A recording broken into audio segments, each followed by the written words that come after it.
you live from the rig in Pearland, Texas. This is my home. Let's go. Game time. We are Pearland. We are the Oilers. Are you ready?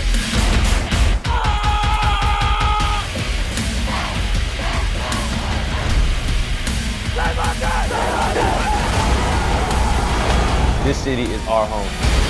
Ah, damn it!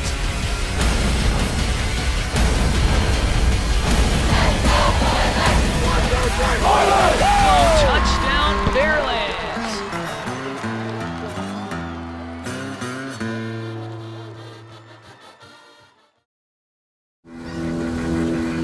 It's not for the faint of heart.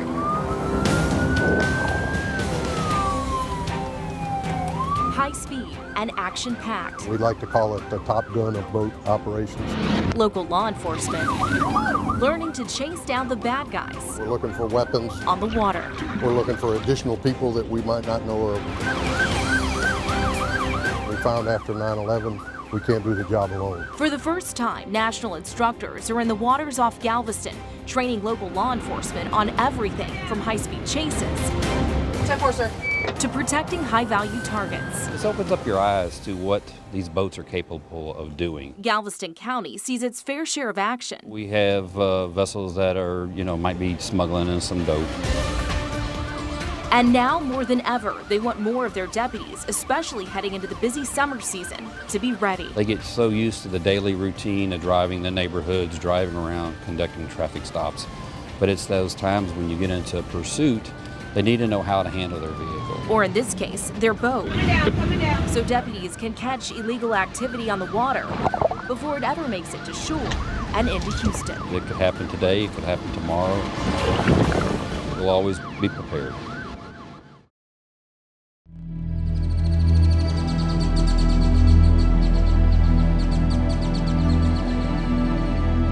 When the sun rises in the Rio Grande Valley, That road, get a little closer. it's a new day for Border Patrol agents. We've only got eyes on these two. This area is pretty busy. It's second in the nation for narcotics traffic. Their eyes wide open in the small city of Roma. The vegetation, the carrizo, it provides really good, thick concealment. Across the river in Mexico, lookouts wait for the right time to sneak groups across. So it's very dangerous. In a matter of minutes, everything changes. Oh my God. Look at that raft right there. Big raft right there in the Rio. More than 4 people. Agents rush to a raft full of people and a swimmer turning back to Mexico's shore. That's a lot of people, yes. Then a man and a woman from Honduras are caught on the bluffs. Senor, And from there, you can see people paddling They're going back now. Now they saw us. to escape Border Patrol. they've been deterred for now. Entonces, ¿cuántos más eran? Next, a few blocks away, agents catch a man and 2 women. Alta Verapaz. ¿Y tú? They did state that they were all from Guatemala. As night falls, it gets more dangerous. There may be some narcotics coming across. After hours of waiting, word comes that other Border Patrol agents intercepted the drugs. Okay, 10-4. On this day, agents in the Rio Grande Valley stopped 617 people trying to cross. But I've seen some bad ones too. Linda Vickers is a Texas border volunteer who's seen it all. If you see a group of people out here, it's going to be human trafficking. Over the years, she's reported hundreds of people crossing through her South Texas ranch. You have to be aware of your surroundings. I usually pack a pistol with me. A fear for our safety. We're about a mile or so from the actual border, and in many spots like this one, the fence just stops, making it that much easier to walk right through. I think it's a tool. The union representing Border Patrol says the gaps in the fence are strategic, but it doesn't erase the problem. Your kitchen sink is overflowing. You need to turn off the water before you start mopping, and that's what the border security is. It's stopping the flow and then figuring out what's wrong. A nation without borders is not a nation. The union endorsed President Trump during the campaign and are backing his executive order to build a wall. Brick and mortar wall, some type of fencing, virtual fencing, technology, sensors, aerial surveillance, something needs to be put in place to help the agents. We take care of families, moms, children. Sister Norma Pimentel runs a center that's been recognized by the Pope for her work with immigrants. I don't know that walls can ever help. It doesn't send the right message. I think people were ready for a change, a real change. Vickers, who wasn't originally a Trump supporter, is now listening. He's worth a try. Nobody else, whether Republican or Democrat, has made a big difference. Nobody. So as the sun sets and policies are debated thousands of miles away in Washington, Is there more, or is this just the whole group here? Border Patrol agents stand ready, not knowing what the next day will bring. What temperature did you have this morning? 25. 25. That's cold enough. Seasons come and go Oh, here today. in Belleville, Texas. Cup of coffee? You have a blessed day. But one gem in this town is constant. It's a good livelihood. Newman's Bakery is a fixture, a place where reading, I don't know why, I just love books, is as comforting as the coffee and pastries. Oh, we have some excellent bread pudding today. Freshness provided daily. This is my bakery. Mike Newman Enjoy that. wouldn't have it Here you go. any other way. Thank you. Everybody here knows who I am. Take one, Mr. Kiki. Thank you.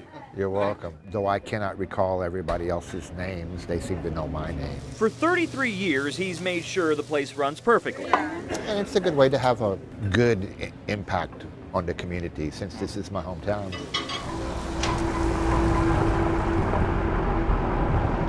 His 4-mile drive home each day takes him down country roads and gravel driveways, part of the adventure, considering where he lives.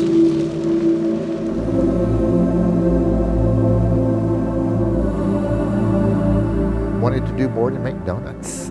Built me quite a house out here. Who stands outside of my drawbridge here this day? Arr!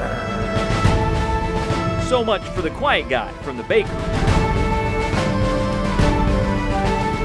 After all, a man's home is his castle is the phrase that he used, and for some reason or another, that little phrase stuck. I mean, I wasn't building a castle. But how exactly does someone start a project like this?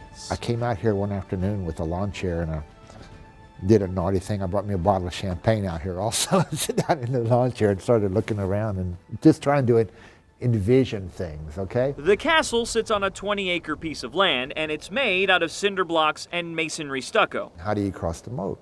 You gotta have a drawbridge. I wanted a functioning drawbridge, but since they don't sell those anymore at Home Depot, you know.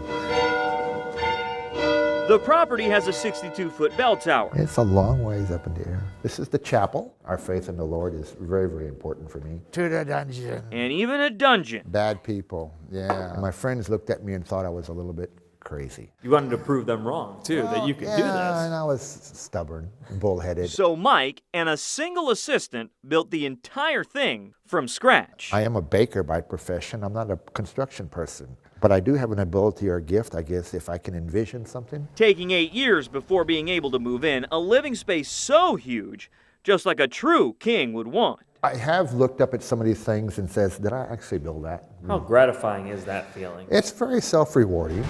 Okay, good morning, everybody. It's my castle. That makes me Lord of the Kingdom out here. These days, he opens up his home for tours to people of all ages. We dub you to be called Sir Colt. You're entrusted with the sword now, Sir Colt. In fact, he's still adding to the property, building several guest rooms. Balconies. You don't wear the crown all the time, do you? Yeah, it's part of the, lets them know who's king. An interesting title for a man who turns out to be this small town's treasure. Give that rope a swift jerk. Whom the phrase, one of a kind, describes so well.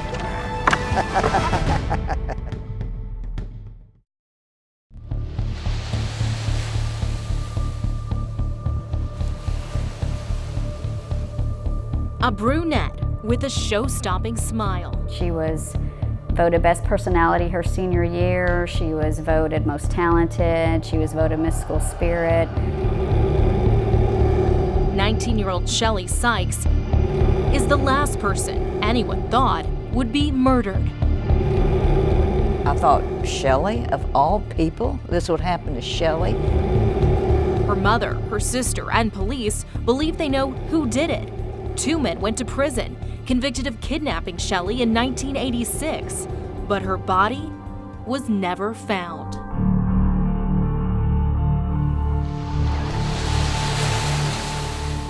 It was Memorial Day weekend and Galveston was packed. But one night of partying, fueled by alcohol and drugs, turned to murder. Where was she the night she disappeared? She was at work at Guido's and had gotten off work and was headed home. It was right here. Detectives found Shelley's car. The driver's door was right here. Right off the causeway.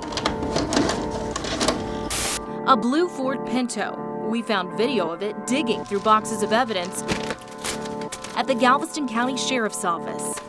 And pictures few people have ever seen. Her clothing, her shoes, her tennis shoes. Despite the evidence, detectives had no suspects until a year later, when an El Paso dispatcher got this call. How can I help you? I think I know something about a girl that's missing in Galveston County. What's her name? Shelley Sykes. It was John King on the phone, and soon after came an arrest. Oh, I was like jumping up and down. I said, "We got you." But then came a twist. In a chilling note, King said he wasn't alone, and a guy named Gerald Zwarst might know where to find Shelley's body. This was their stomping grounds. I mean, they were familiar. This area was a well-known area for the kids to hang out and party. Investigators say King and Zwarst picked Sykes at random. They harassed her, she flipped them off, and they ran her off the road.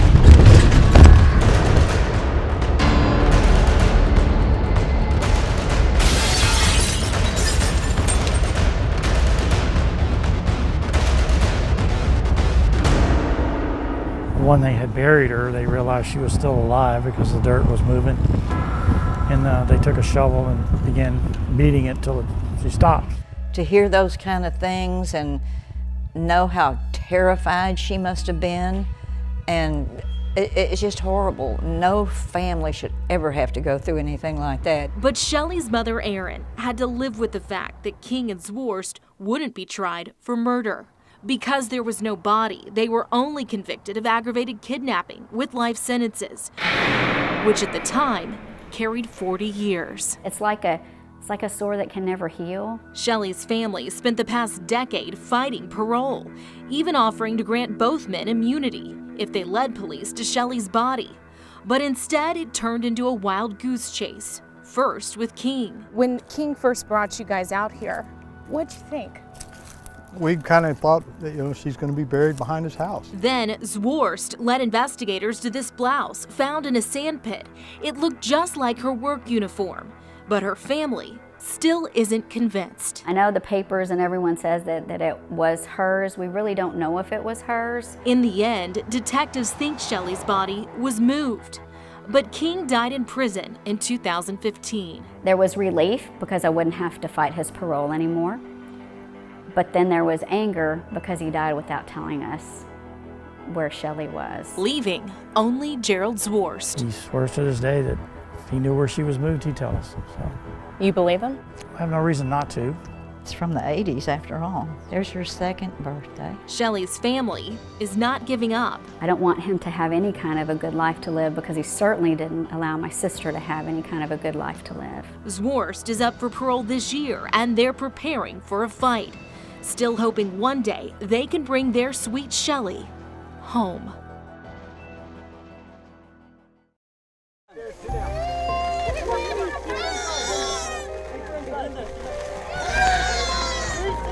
Houston, we are with you.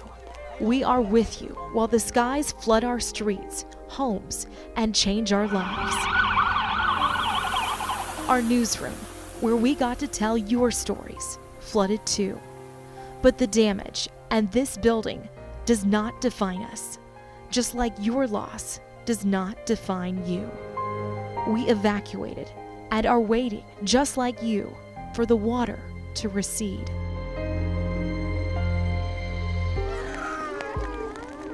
We will rebuild, and so will you. Houston, we will do this together, and we will not stop telling your stories because this is our home, too.